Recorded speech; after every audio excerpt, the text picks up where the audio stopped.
Anyway, so just to tell you a little bit about me before I get started so that you know who I am and why I'm up here talking about these things. My name is Violet Blue, and I'm a writer. I have over 40 published books that I have authored and edited, many that have won awards, and they've been translated into many languages. They're mostly about human sexuality. For my day job, I'm an investigative reporter for CBS News, CNET, and I also write for ZDNet and the security blog 0 Day. So I do a lot of writing and a lot of other fun stuff. But I'm going to tell you about some of the other things that I do as well, which specifically has to do with a theory that I have that I want to share with you. So I'm going to do some idea sharing. And again, thank you so much for coming and spending a little bit of time kind of geeking out with me on some things that I've been thinking about for a little over a year now. What I'm going to talk to you about tonight is a concept called harm reduction. And I'm going to talk about harm reduction and its different applications in its particularly unique way of taking situations that are risky and risky for individuals and being able to reduce the harmful consequences of these risky actions. And it has some very, very interesting actions about it. So we're going to talk about harm reduction methodology, how it works, ways to use it, and then we're going to talk a little bit about my theory, which is that I've come to see hackers as a high-risk population and what that means. So first, I want to tell you about harm reduction. Harm reduction is typically referred to as a strategy or a strategy of public health policies that essentially aim to reduce the harm or the harmful consequences associated with risky behaviors or risky activity. And the type of risky activities that we're talking about usually in the public health policies are drug use, HIV and AIDS prevention, and also sex work, prostitution. And these programs are fairly controversial. They've been around for a couple of decades, but they're only instituted into public policy in a couple of countries officially, Switzerland, Canada, and Holland, to be exact. They are employed in other areas in different countries, but seldom officially, because harm reduction itself is highly controversial, and I will explain why. Harm reduction essentially meets the person who engages in the risky behavior or acts in the risky ways at their level. So what it does is it suspends judgment about the risky activity or whatever risk the person is taking. And instead of applying judgment or anything like that, basically says, okay, you're doing this activity, we're acknowledging that you're just going to do this activity, we're not going to stop you. So for instance, the just say no drugs approach is a really good example, I think, of failure. But it's something that's instituted widely because of societal perceptions about drugs and drug use. It fits a certain moral code that then gets put into policy place and is considered acceptable because it follows the code that drugs are bad. And so therefore people that do drugs are bad, and so it should just stop. Those bad people should just stop. Well, that doesn't work very well. As it turns out, people do drugs anyway. So rather than a just say no approach or a black and white approach to something like drug use, what harm reduction aims to do is essentially say, okay, you're going to do these things, so what we're going to do is we're going to give you the tools to make informed choices about the risks that you're taking and arm you with information, arm the people at risk about information so that when they do engage in the activity, they do so with less risky consequences to themselves, to their communities, to the people that they care about. So examples would be, for instance, with like drug use, like intravenous drug use, syringe and needle exchange. And so what this does is by doing something like a needle exchange program, it essentially discourages sharing of needles, because if a drug user is in the moment and they're going to engage in the activity and they don't have a fresh or clean needle, they're just going to grab one from a friend or everyone's going to share. But the idea behind, so I think you see what I mean. It's a means of preventing the harmful consequences rather than judging the activity and saying just stop the activity altogether. So what's neat about harm reduction, so harm reduction has been in place with those three particular areas for a while, that being sex work, drugs, and HIV prevention. But what a lot of us have been finding, and I'll explain who us are in a minute, is that harm reduction is a very, very nimble and interesting system. Simple systems are usually the best systems. And so with harm reduction methodology, I've been working with a couple of different organizations that have taken harm reduction methodology and applied them to different areas working with at-risk populations. And I'm going to explain what that is. So I'm going to tell you about the 3 organizations or the 3 efforts that I've been working in for the past 10 years where harm reduction methodology has been applied in a very different and interesting way with really good results. I've been working with this organization for over 10 years, actually. This is San Francisco Sex Information. We, for some reason, call it SFISI. But what SFISI is it's a nonprofit organization that's been around actually for almost 3 decades. And it's essentially a crisis hotline. Hotline in all senses. We do have a phone switchboard where people answer phones and take sex crisis questions, but also email hotline and a chat hotline sometimes as well.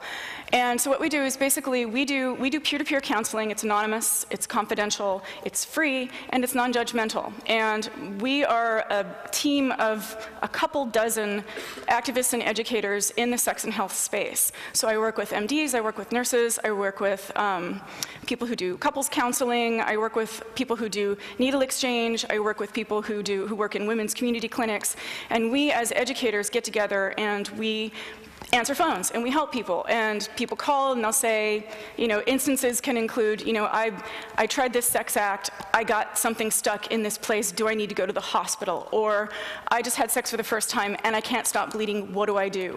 Or I'm going to have sex for the first time, what birth control can I get that my mom won't notice? That sort of thing. So as you can imagine, what we do is pretty controversial, but it's had a very high success rate. It's been very interesting. Another thing that we do as well, besides the crisis counseling, is that we teach classes twice a year in which we, as a group, get together and we teach an intensive series of classes to other educators. So, and this is in the United States, this is in San Francisco, California, and in the United States, doctors, MDs typically get a very short amount of sex education unless they go and specialize in something like gynecology. So they don't learn about sexual risk situations, and they don't learn about fringe sex acts or things like that that are eventually probably going to end up in their office someday.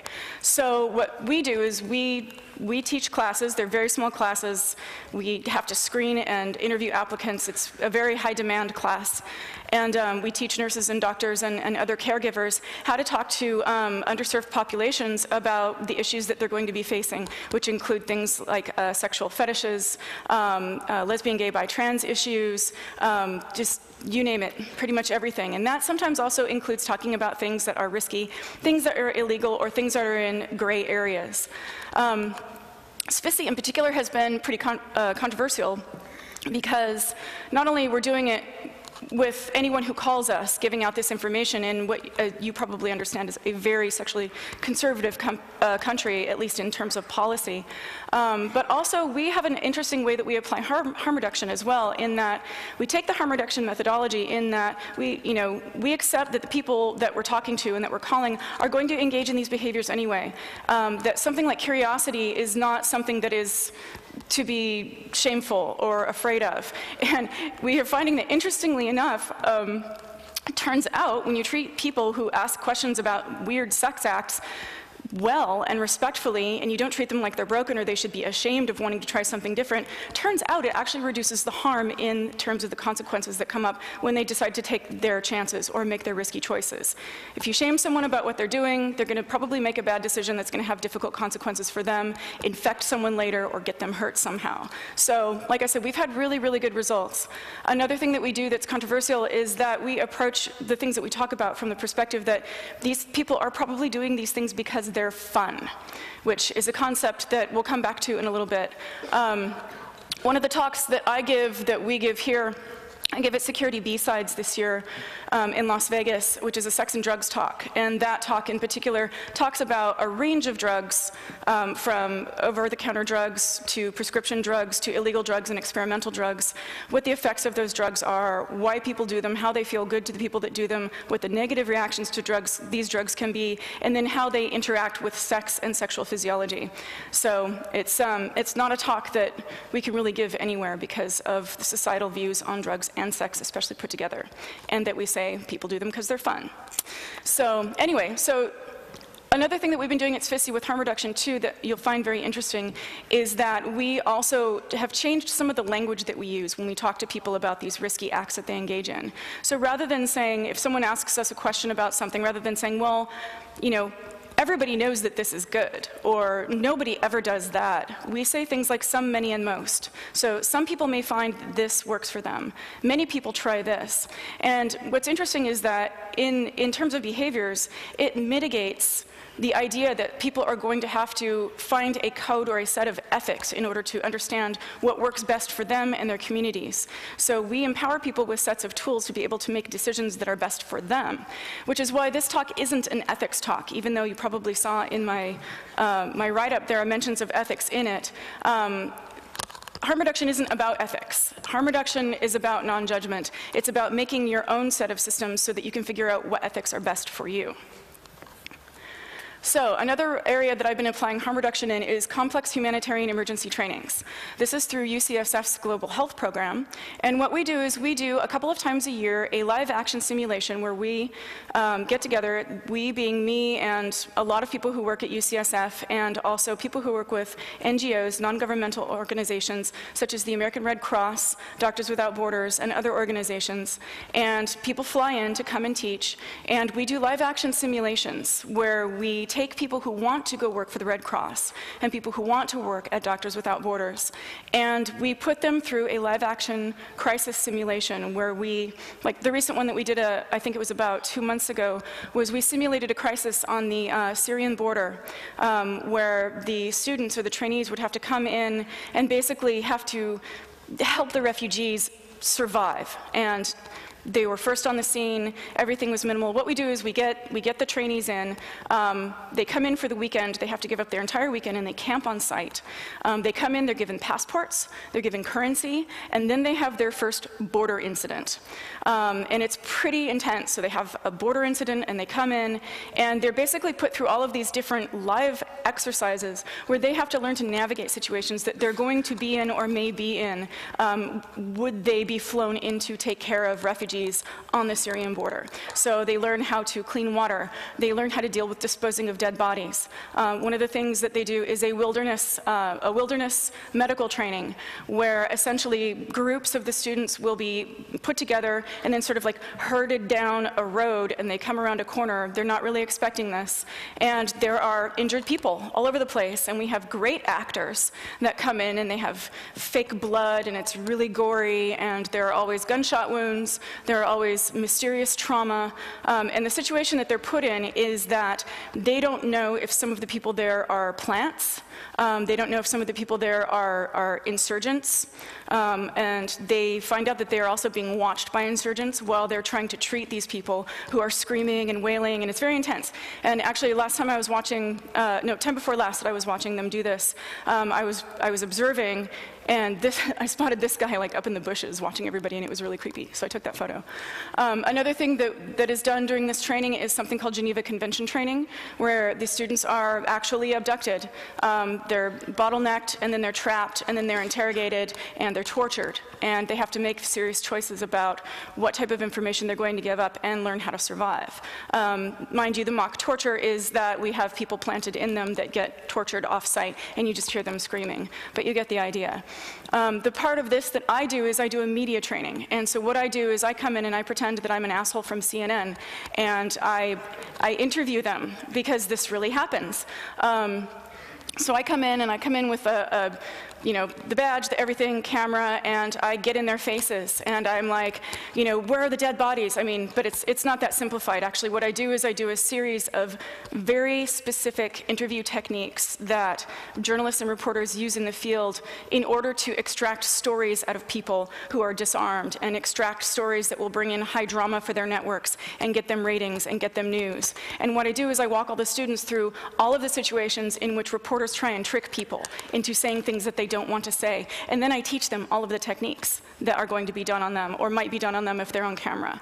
And the reason that we do all of these things is because what we want to do is take these people who are engaging in this really, really risky behavior and give them tools to be able to navigate this in a way that is safe and protects the people that they care about and protect the people that they are trying to care about or hoping to help.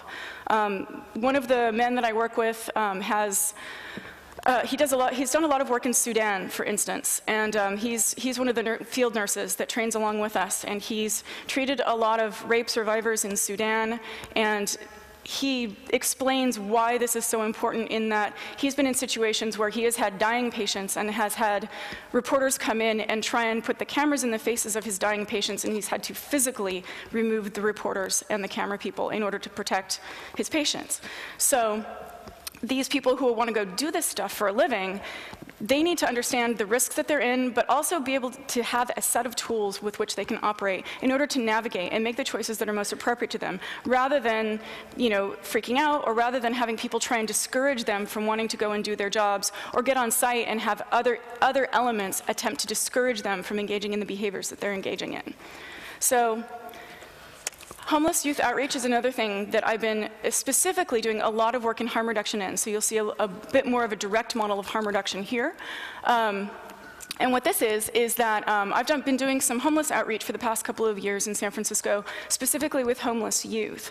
And my experience with that is that I'll go ahead and tell you the story of how I got involved. And how I got involved with the homeless youth outreach is that I was a homeless teen. I ran away from home when I was 13. And most of my family at the time was dead, and now all of my family is dead. But I left home because I was in a very drug and violent environment, and in order to survive, I needed to leave. And so I did, and I lived on the streets in San Francisco until I was almost 18. I got off the streets, and then fast forward a couple of years later, I have books coming out. I'm signing books in this bookstore in the Upper Haight, and I casually said to the people who were running the bookstore, wow, this is really cool because I used to beg for food outside your door. And they were like, what? And so we started talking about this, and they said, well, you know, we've been having a big problem between the neighbors in this neighborhood and the kids, because the kids, they have nowhere to go. You know, they're begging for food. Some of them are doing crimes. Some of them are doing drugs openly. And we're, you know, the residents in the neighborhood are doing what they can to basically make the problem go away. And the owners of the bookstore were like, this doesn't make sense because this isn't going to go away, you know, and what we want to do is try and facilitate some discussion between the two elements and see what we can do. Would you like to come talk? And I was like, sure.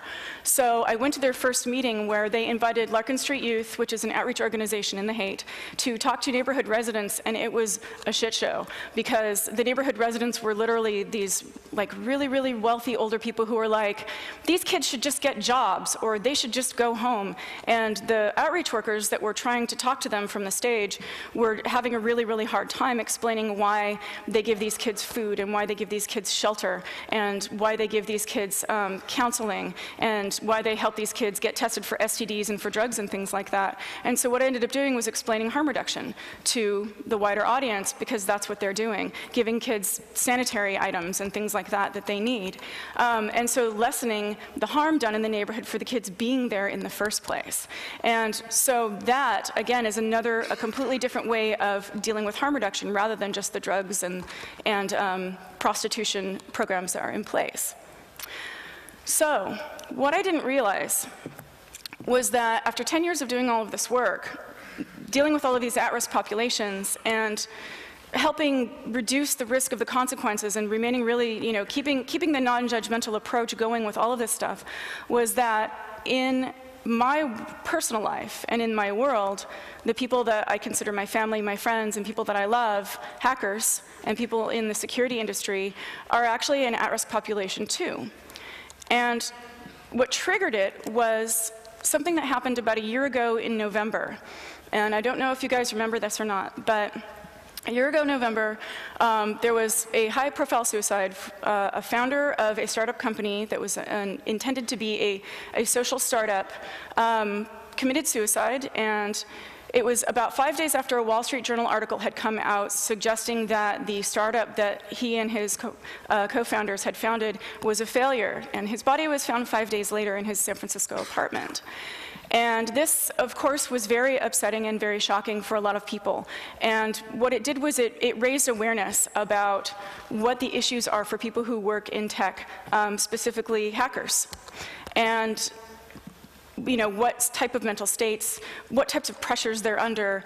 And it got me really thinking about what type of internal risks that people in hacking and people in the security industry face as a risk population, in addition to all of the other obvious risks. And so I started interviewing psychologists, and I started talking to a variety of different people about what the internal environmental factors are for hackers and for people who spend a lot of time in solitary areas and pursuing things that they're interested in that they can't really talk to other people about. So I kept researching, and I kept researching, and I found some answers, but not a lot of answers, other than, you know, counseling and talking to friends and stuff like that. But I didn't really feel like that really solved any of the questions that I had or any of the interests that I had in terms of what type of harm and what, you know, how we could mitigate any harm that might be happening for my friends inside. So this came out about 6 months ago. It was published. And it was actually a study that was finished in 2011. And this is actually a collection of different studies about technology-driven crime, and it's fascinating. If you can get your hands on it, I highly recommend it. There's a whole lot of really interesting studies in it to read. But one study in particular that was in this that caught my attention was this study that basically asked if hackers are cognitively different than other people. And no one had really asked anything like that before. And interestingly enough, it was the first study that has ever been done on non-incarcerated hackers. What these, right? Don't get caught. So teams distributed these 8-page surveys over the span of about 10 years to a variety of different conferences and a variety of different people. And people answered them. People answered the questions. And they were very involved surveys. The study itself actually goes into a lot of detail about what was in it, including like income and, you know, gender identity, a lot of really, really interesting things. But what the study wanted to focus on was the notion or the perception about hackers as to whether or not hackers are prone to having Asperger's. Now, if you're not familiar with Asperger's, it's something that started to get thrown around right around the diaspora suicide, in that, you know, the notion that hackers are aspy. And what that is Asperger's is on the autism disorder spectrum. And Asperger's in particular, it's typified by obsessive attention to detail, high intelligence, a seeming inability to have empathy, like completely not understanding what other people feel at all, and also seriously impaired social skills. And what's interesting to me is that once I started to really poke around at this and talk to psychologists, that there wasn't really anything quantitative that had put this thinking into place, except a Wired article that came out around 2001 that basically suggested that hackers had Asperger's and put forth a lot of opinion on case, but didn't put forth any facts or anything like that, and then put a little like, take this test yourself survey. And that's what kind of got the ball rolling in getting people thinking and starting to apply this really, really casual diagnosis to hackers. Interestingly enough, the results were very surprising. The results actually did not find that from the hackers that were surveyed that hackers had Asperger's across the board or were even remotely prone to having it. Instead, what the researchers found was that instead of, or rather the opposite of Asperger's, was something called intense world theory or intense world syndrome. And what this means is that rather than disconnecting and not feeling anything, hackers, or at least the hackers they talk to, might be more prone to being the type of people who are actually feeling too much and are simply overwhelmed. And I found that very interesting because it's completely the opposite of the way that hackers are characterized. So you've got that mischaracterization to take with you as well. As you can see, there's a little bit more detailed bit on the bottom here. They feel too much in a room full of people and the information comes in too fast than can be comfortably processed. This person would combat social anxiety by focusing on details and switching attention. And so that would be like talking to someone in like sort of an ADHD, you know, just moving too fast about different things, but it's not ADHD either. So I find that very interesting, and what I've been trying to do is raise awareness about that. So one of the things I did was I analyzed the results of the study and I published them on CNET and talked to also more psychologists about what the results of this study might mean in terms of taking a look at hackers. And again, it opened up more dialogue and more interest for me in terms of what what made you guys more of an at-risk population? I mean, a lot of what the conclusions were, of course, were that hacking is a complicated gift for all of you. So that just actually opened more doors and made me want to investigate even further. So what I started to do at that point was doing more outreach and talking to more harm reduction professionals, more psychologists, more doctors, and starting to put together a risk assessment for hackers as a population. And what I ended up doing was having to do a risk assessment of what I see as rather than the internal factors, things that contribute to the internal factors, but also a general risk assessment for what hackers may or may not face. Legal risks, obviously, fighting common misperceptions between information sharing and advocacy. And that's something I see you guys fight a lot, where what you're simply trying to do is impart information about something, and it's a lot like harm reduction in that we're giving information just to give people information because this information needs to be shared. And instead, people see it as, glorifying or trying to put one over on somebody or, making something look more glamorous or more sexy than it is. And that's not actually what you guys are doing at all. Lack of support system in general, because the nature of the work is so solo. You can't ask for help if you need help on things a majority of the time because what you're working on is secret or is too personal, or asking for help means that you would have to share things that you simply can't share. Dealing with being an outcast to society because of the common misperceptions and mischaracterizations. Fighting in different institutions, which also goes along with being an outcast to the companies that you work for.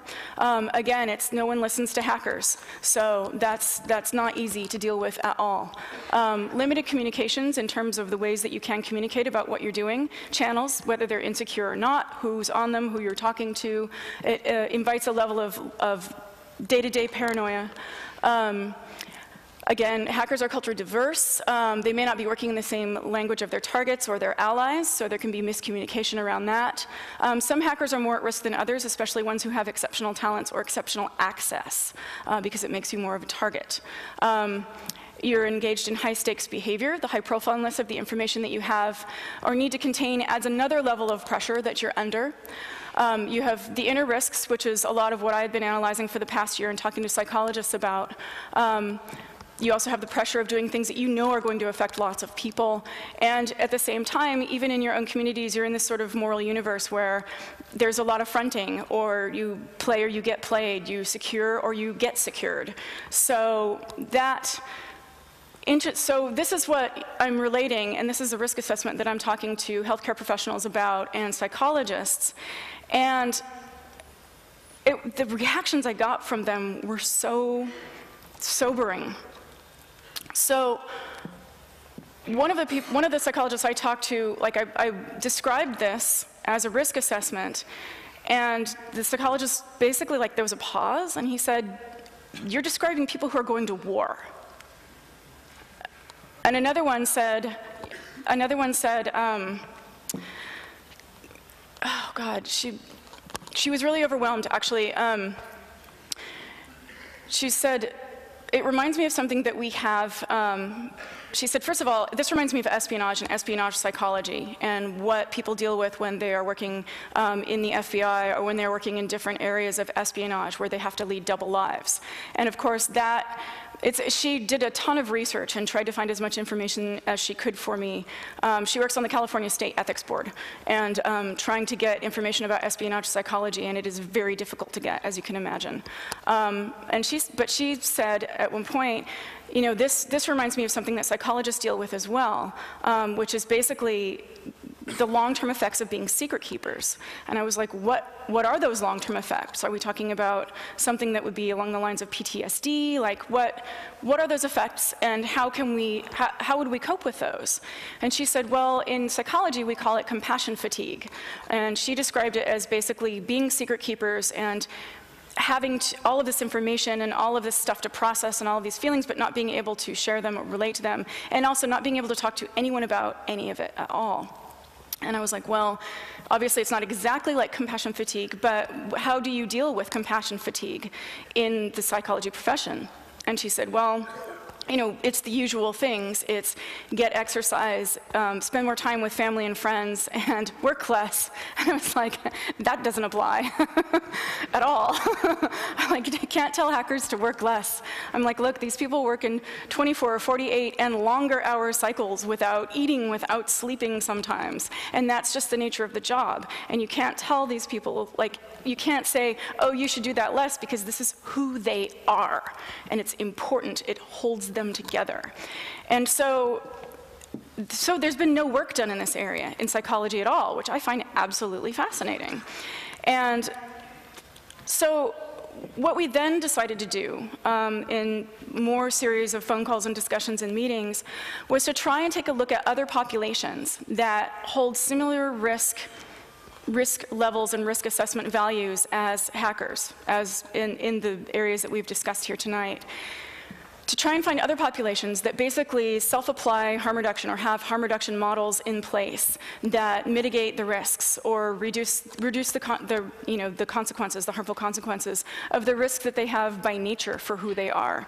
And we thought of a couple of different populations, but the one population that a number of people kept coming back to were gangsters, gangs and gangsters. And basically what that came down to was having a code. A number of people mentioned this while we were talking about it. Basically, it's the code of the streets. And the code of the streets it's something that's been around for a long, long time in outsider populations that engage in illegal or risky behaviors.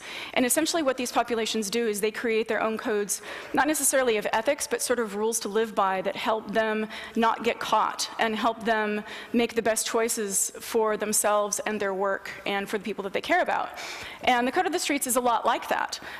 So, essentially this is a basic code of the streets right here, but I really felt like they were onto something. And what I wanted to do is I wanted to look at a really much more detailed code of the streets and see what that meant and what that looked like. And you'll see that in a second how it relates. I wanted to take a look at a code of the streets that really made a lot of sense and also was one that was actually accurate, to try and develop this and expand this conversation and try and figure out what these populations are doing that are keeping themselves intact and keeping themselves from getting arrested and keeping their business going. And one of the best codes, basically, that has ever been spelled out or written out that's taken from actual street and gang codes was in a television show. It was HBO's The Wire. And The Wire was a series that ran on HBO for about 5 years, and what it did was it took a lot of real-life instances of Baltimore street gangs and their highly, highly organized and very complicated businesses. And through this underlying theme of having a code or a code of ethics by which to operate by, essentially spelled out how this code works. And the code was personified in one character in particular who was actually based on a real-life gangster who did have his own code, which I found out in my research. And the code was very, very true and very real. And the code basically spelled out as something like this, which is something that I've seen and heard echoed in a number of places in different hacking communities. So this character distinguishes between players and citizens. Well, he never robs or murders people who aren't in the drug trade, so don't do that. But it's basically, like, you get the idea. Like, he doesn't go after anybody who's not in the business. He doesn't do business on the phone. So, like, that's one of those things where it's like no loose talk, right?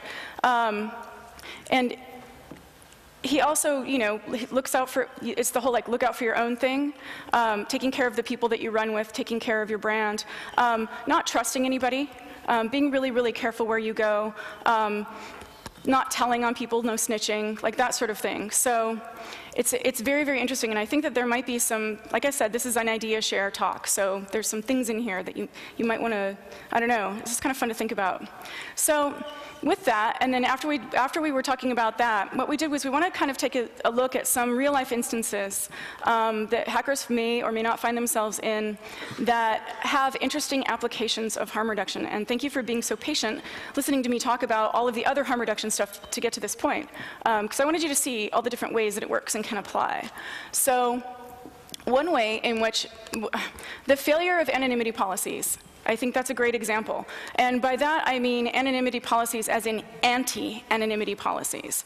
I think probably everyone in this room knows what a total, complete failure those are, and yet a lot of businesses continue to insist on enforcing anonymity policies, or rather anti-anonymity policies. And what they're doing is they're taking a black and white approach to something they view as a risky, threatening behavior, and basically giving it a just say no. Whereas the truth and the fact of the matter is that regardless of what judgment or what morality or what ethics anyone wants to apply to anonymity, it is just going to happen. People are just going to do it. So the better thinking would be to do things, to put things in place that would mitigate the risk and reduce the harm or any consequences that might come from people using anonymity for any reason whatsoever. So thinking about the target populations that you would want to reduce the harm to, and putting things in place to make it safer for them, and also still allow people to do what they're going to do anyway, which is demand anonymity or spoof a system to get anonymity. So, transparency and disclosure. Some of you may know about this. It's kind of old. Basically, what we're talking about is, it's the whole thing that I talked about earlier, no one listening to hackers, and then having to come up with essentially disclosure plans, like having to figure out how to navigate disclosure, whether it's responsible disclosure or not. And Reinforced Puppy Protocol is one of those things. It's probably over 10 years old, but it's kind of a golden example of harm reduction all on its own, in that it's a system, it's a simple system put in place to deal with having to deal with disclosure around finding things and how you report them, and then how you deal with indifferent institutions who don't listen to you, and then how to deal with whether or not you're making a decision about mitigating harm for others that are probably going to be harmed by this company if the company doesn't take action. Another great example is hackers' gentlemen's agreements, where basically two entities decide to make an agreement or a truce to do something or not to do something because they know that the risk of both of them doing it or not doing it would actually be a greater risk or greater damage to the project, or a greater damage to the hackers, or a bigger risk for people involved. Hacktivism is one of the areas that I've been focusing on very, very specifically with looking at harm reduction models, because I spend a lot of time around the EFF, and I have for several years, and I've done work off and on with people there. And harm reduction comes up a lot, and I've been doing a lot of talk about harm reduction with a lot of the stuff that they've been doing in terms of teaching people about surveillance, dealing with activists, dealing with people who do, gray area use of communication tools. And I was recently out to brunch with a friend of mine from the EFF who was just down in Brazil at this surveillance summit that they had in Rio, where they got together and they did a ton of workshops about surveillance and dealing with communicating to activists and at-risk populations about using communication tools and surveillance systems and how they're surveilled and how to deal with a lot of different things. There was a lot at that summit, and it looked awesome. But she was relating to me an argument, or a friendly argument, that she got into with someone from a European, sort of like a European version of the EFF. And this guy that she was talking to was like, we just tell them not to use Facebook, and we tell them not to use Twitter, and we tell them not to use Gmail, and not to use all of these, all these free tools because they're going to get caught. And she was like, that's like telling kids not to use drugs, because these tools are going to be used by these people regardless. And he was very adamant and was like, no, I've convinced a number of people to stop using these tools. But the problem is that, again, it's these tools are just going to be used because these people aren't going to be able to not use these tools. They're in situations where these might be the only tools that they can use. And so what this presents us with is a very interesting real-life harm reduction situation where you've got these people who need to use tools. They are going to use the tools that are best for them or that are most available or can meet them at their level that the other people they need to communicate with are using. So what would you put in place in terms of harm reduction to try and mitigate that and try and reduce the harm for when things do kick in and people do start to get caught or worse? And that reminds me of the code of the streets with no loose talk or don't talk about business on the phone. So perhaps a set of guidelines about what to talk about and what not to talk about when using those communication tools, and what levels of communication are appropriate in different areas. sort of like a best practices. So also along this line is something that is a talk that I'm going to show you a couple slides from, but I think that everybody should go definitely look at these slides if you haven't already. It's a talk that was called OPSEC for Hackers, or OPSEC for Freedom Fighters, by the Greg Q. And he first did this talk in Moscow at, what was it, Zero Nights, that's right. Moscow Zero Nights in September, and then again at Hack in the Box Malaysia in October. And these are some of his slides. And these are pretty fantastic. When I looked at these, I was like, this is harm reduction. This is a code of the streets. This is all of these things sort of coming together in one place. And you can see it's a lot of the same sort of things. Guidelines against profiling.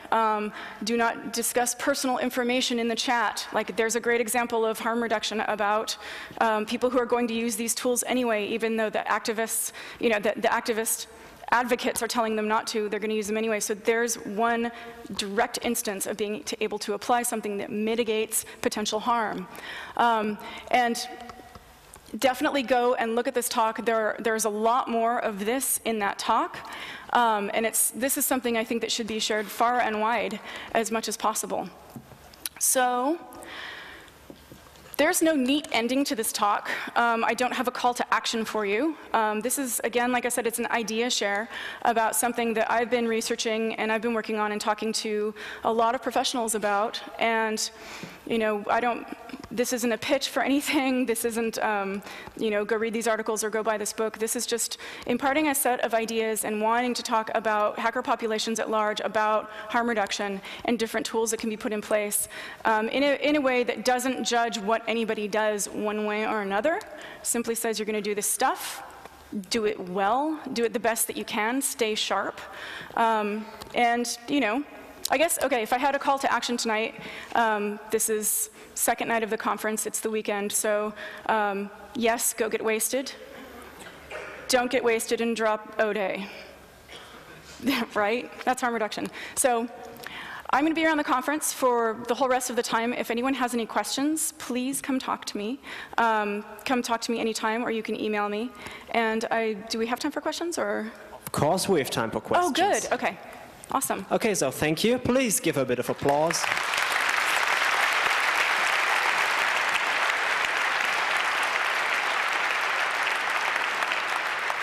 Okay, so you probably know the drill. There's 4 mics, 1, 2, 3, and 4. You can also use ISC to ask questions. We have a nice signal angel over there. So you need to queue on the mics if you want to ask a question. Do we have questions from the internet? Okay, go ahead. Thank you very much for your interesting and insightful talk. Since you referred to the security regimes, I started to think about Foucault. Foucault describes the making of criminals, homosexuals, etc. through the security regime. Would you agree that hackers are produced somehow by a discourse in the society? How could this be best described in the Foucault system?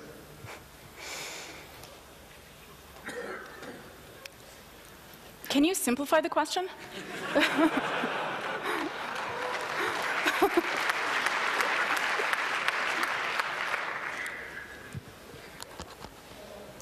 Does anyone want to offer that up?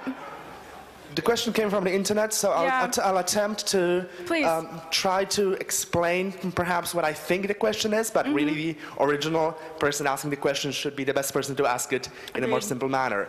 I think he was referring to the Foucault's description of the security processes and how actually security regimes create criminals and create homosexuals and whatever is criminalized at the time of Foucault, which was basically World War II.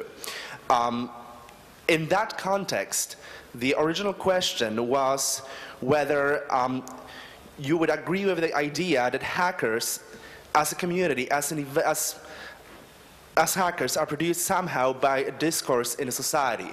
That is, whether the current society created the phenomenon of hacking. I understand. Because that relates a lot to conventional wisdom about gangsters and drug dealers and people like that. That basically they come out of a broken society, or they're a byproduct or a result of a broken society, or a function of a broken society. And I think that I would have to entirely disagree with that. I don't think that that is applicable at all, because I think that speaks to take that position would be a judgment about the acts of hacking and hackers and the inherent nature of people who do hacking, which is a very curious nature, and a need to open things and a need to share information, usually in a pretty non-judgmental way. And I think that this is a byproduct of an information society that is trying to breathe and grow and stretch and address injustices and address bottlenecks in the sharing of information and education and a lot of other things. So because the acts and acts of hacking oftentimes are illegal or in gray areas or seem shady or problematic, and of course, you know, again, you get people who do everything for a lot of different reasons, you know, from trolling to lulz to, you know, to justice to making beautiful pieces of art as systems. The idea that, you know, hackers as a large and growing group, a population, is something that is broken. I think it's actually the opposite. I think it's the act and actions of a society trying to heal itself. So, no, I don't think so.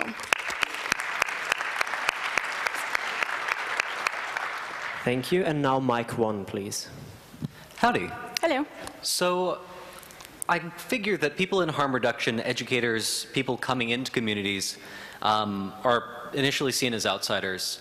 They probably have techniques for starting to gain the trust of community, starting to, you know, develop a relationship with it. I figure the hacker community is as wary of outsiders as others. Rightfully so. What are some techniques, say if you know people who are also psychologists who are interested in attending hacker conferences, what might be some ways to introduce a cross-pollination of caregivers? It's a really good question. And it's something that I did discuss, because talking with psychologists about a lot of the issues, especially when I was doing risk assessments, I was really hyper aware that I was talking to outside society who really didn't understand that the mistrust and how closed this population is in general, and that a lot of the things, a lot of the usual ways that they would want to communicate with this population are not going to work, and they're not going to happen. And if they do happen, they're probably going to get spoofed and trolled, Yeah. and Well, you know. You can't just email hackers@gmail.com. Right, exactly. So. I mean, and it all also depends on, you know, what we would be talking about in terms of doing any kind of outreach, because I kind of feel like I don't even know if that model would work. You know, like, is this a community that would need any type of outreach? I don't think so. This is a very it's a very self-individuated community. Like, everybody here is on their own path, and this isn't a group that usually does things as a group, which is very cool and very unusual. So it's like, find the leader. We're all the leaders. So. Yeah, I don't know, because we did talk about this, and I didn't have any specific recommendations. All I was thinking was that the things that they were suggesting weren't going to work if they wanted to actually make inroads or anything like that. Although one of the women that I talked to, the one that was really interested in the idea of the long-term effects of what it's like to be a secret keeper, she's done actually a lot of the forefront work on psychology and tech and geeks, and is very not part of the usual regime. So I think she's very interested in it and might run with it a little bit. She's done a lot of work, actually, interestingly enough, in the area of geeks and depression. And she has I think it's called, I think it's called Psychology 2.0 or something like that. It's got some silly title, but it's a resource, like, it's a resource page. I'll put it up with the resource links with this. That's got like a lot of like geeks and depression resources and things like that. So she may pursue this. I'm not sure. I'm not sure where I'm going to go with this either. I just wanted to share what I'd found so far. Thanks. Okay, thank you. And internet, more questions? Okay, perfect. Thank you very much. To paraphrase the question expressed by a multitude of people on the IRC channel, one of them has asked, where is the list of tools that you can use? The list of harm reduction tools? Yes. We're developing them. I mean, it's harm reduction tools at this point are very specific for the different populations. So harm reduction tools for people who use syringe drugs and needle drugs. You can find tools that are in place from, organizations that do outreach that are specifically like needle exchange or, safe shooting areas, information about how to clean your rigs and things like that. And then when talking about tools for sex education, harm reduction tools there's a whole other set of specific things that involve communication and anatomy information and things like that. In terms of a list of tools for harm reduction for hackers, the closest I found is the talk that I saw, that I presented a couple of slides from, and that I think has a lot of tools, but I don't think it has all of the tools. And again, you guys are such a diverse population, and you come at it from so many different angles that I think that it's possible to put together a set of tools, but I don't know, it will always be a pick-a-mix for all of you in terms of what works best for whatever job you're on or whatever direction you're going or whoever else you're working with. So. Okay, good. And now, do we have any questions on any other mics? No? Then just one again. Hello. Hello. You treat being a hacker like treating people suffering from depression or post-traumatic stress disorder or similar. Do you really think that it's a comparison which holds, which you can apply the same methods in psychology like doing for post-traumatic stress disorder or something? And if yes, do you think that this is going to be possible to be treated like a depression or something else which is just not right on being a hacker? That's a very good question.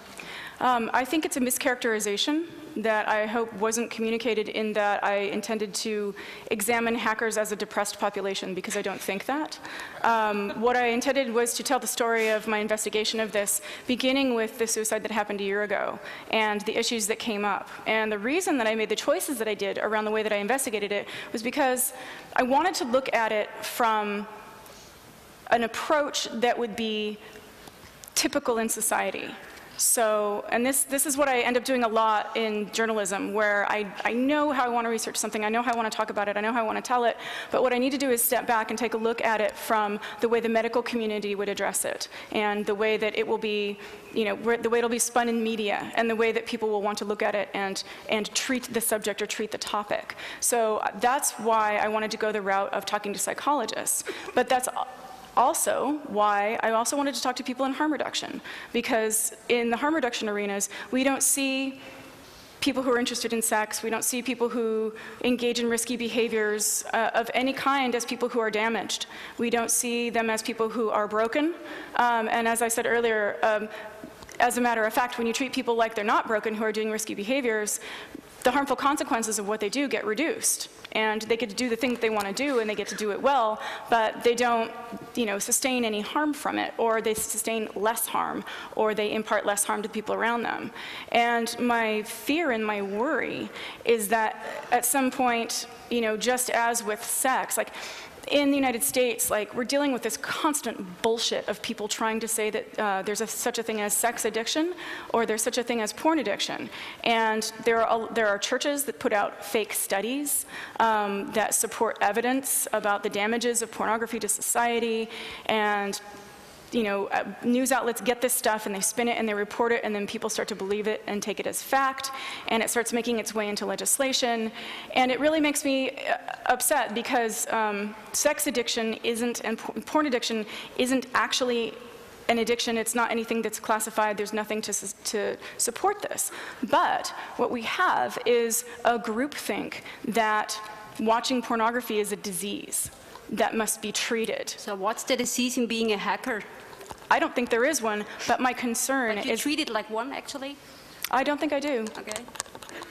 I just wanted to take a look at it from the way that other people might take a look at it and see what psychologists would say about what the things are that you guys deal with. Thank you. Thank you. Okay, and more from the internet. Taking operational security as a basis for hackers' right way to do it, what additional points in terms of practical advice would you make? Well, I would definitely say to go look at all those slides. There's like 147 slides in that talk, and there are a lot more things that he detailed.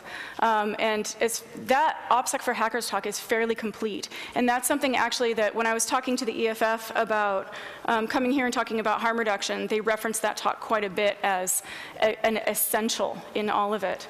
Aside from that, I don't have a lot more other than some of the other things that I suggested in terms of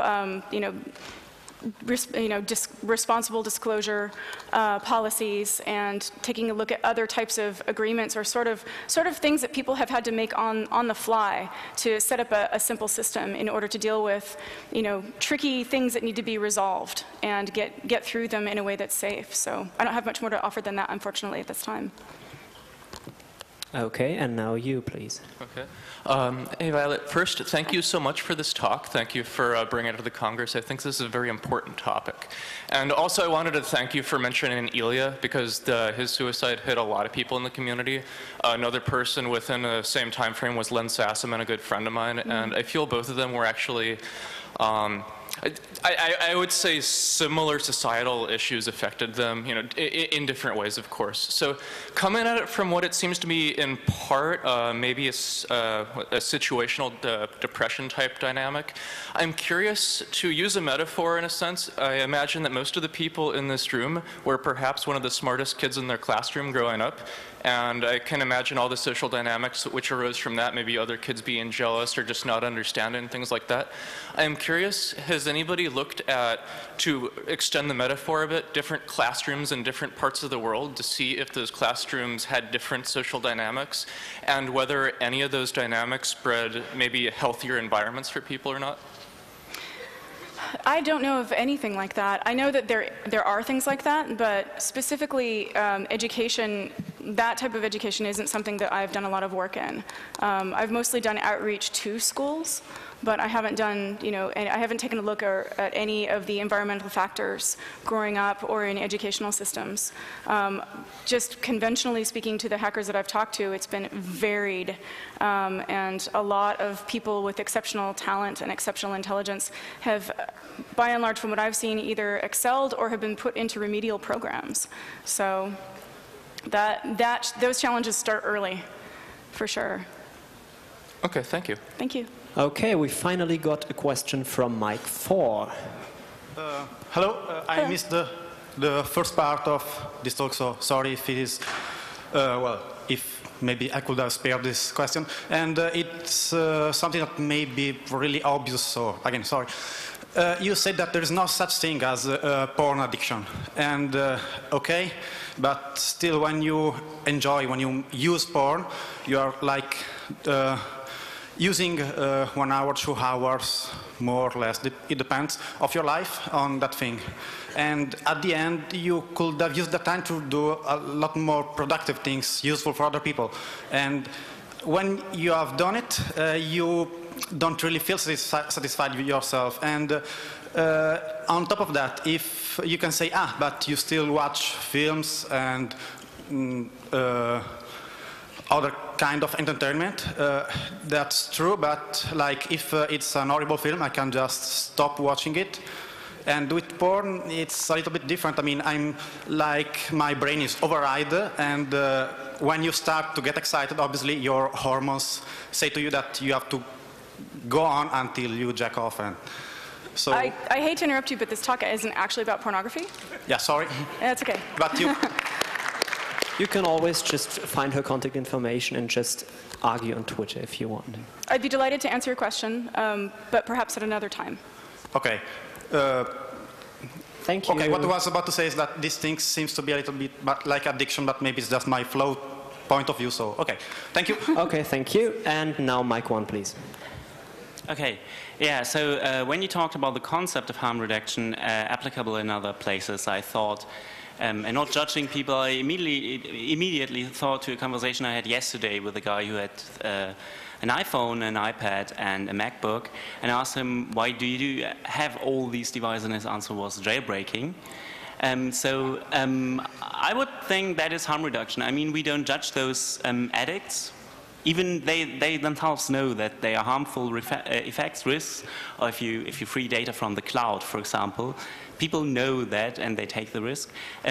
Is that a suitable analogy, that hacking itself is often is harm reduction, or Wine, for example, like running Windows binaries on other operating systems? No, it's absolutely, and that's something I've been thinking throughout this entire process. Well, then it's familiar to many of us. Yes, exactly, and also the controversies that surround harm reduction in general, like confusing, people demonizing what you do because they're confusing information with advocacy. Just because you tell someone information about something doesn't mean you're saying go out and do it. But a lot of people oftentimes think that that's what you're doing. So, but yeah, there are a lot of parallels, certainly. Oh, okay. But are there cases where harm reduction reduces harm, but reduces the perceived risk much more than the actual risk? Isn't that a risk in harm reduction strategies itself, that it appears to be overly effective, but maybe not be? That's one of the arguments against harm reduction, is that because you make a risky activity safer for the people who engage in the risky activity, that you're making the risky activity more attractive.